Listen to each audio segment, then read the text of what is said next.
Hello everyone, আসসালামু আলাইকুম। Welcome to my official YouTube channel Silent Rider. আর আমি আজকে আসছি পুস্তকলা ব্রিজ। এই পুস্তকলা ব্রিজের সৌন্দর্য আপনাদের সাথে আমি শেয়ার করব। যাদের কাছে ভালো লাগবে অবশ্যই কমেন্ট করে জানাতে ভুলবেন না। পুস্তকলা ব্রিজ কিন্তু রাস্তার তুলনায় তেমন একটা চওড়া না, কারণ রাস্তা কিন্তু এর থেকে আরও দ্বিগুণ চওড়া। আর এটা হচ্ছে মাওয়া এক্সপ্রেস ওয়ে রুট, যার কারণে কিন্তু ভালোই রাস্তাঘাটে গাড়ি চলে। আর সেই সাথে উত্তরাঞ্চলে যাইতে এটাতে সুবিধা, যেমন খুলনা, বাগেরহাট এই টাইপের যাদের উত্তরবঙ্গের জন্য এটা এই ব্রিজটা খুবই ভালো হয়েছে। যদিও পদ্মা সেতুতে আমি এখনো যাই নাই, পদ্মা সেতুতে আমার যাওয়া কাজে লাগে নাই।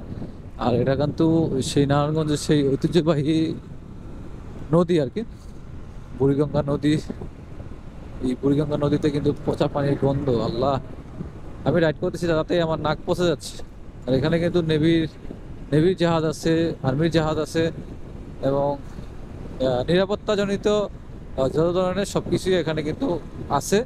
তো আপনারা সবাই দেখতে থাকুন সম্পূর্ণ ভিডিওটি। যাদের কাছে এই পুস্তকলা ব্রিজের সৌন্দর্য ভালো লাগছে অবশ্যই একটা কমেন্ট করে জানাতে ভুলবেন না। ওয়াও, দেখেন কি সুন্দর পরিবেশটা! কোনো হইচই নাই, কোনো গাড়ি ঘোড়ার কোনো জ্যাম নাই, কোনো প্যারা নাই ভাই।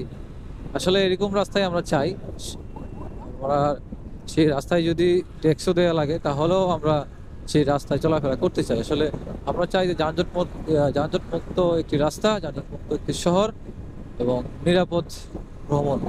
আপনার রাস্তা যদি ভালো হয়, রাস্তাটা যদি চওড়া হয়, পরিবেশ যদি সুন্দর হয়, যানজট যদি না থাকে, তাহলে কিন্তু আপনার অবশ্যই রাস্তাঘাটে চলাফেরা আপনার জন্য সুবিধা হবে এবং আমাদের জন্য নিরাপদ হবে। সবাই ভালো থাকবেন, দেখা হবে নতুন আরেকটি ভিডিওতে, নতুন আরেকটি জায়গায়, নতুন আরেকটি প্লেসে। আল্লাহ হাফেজ।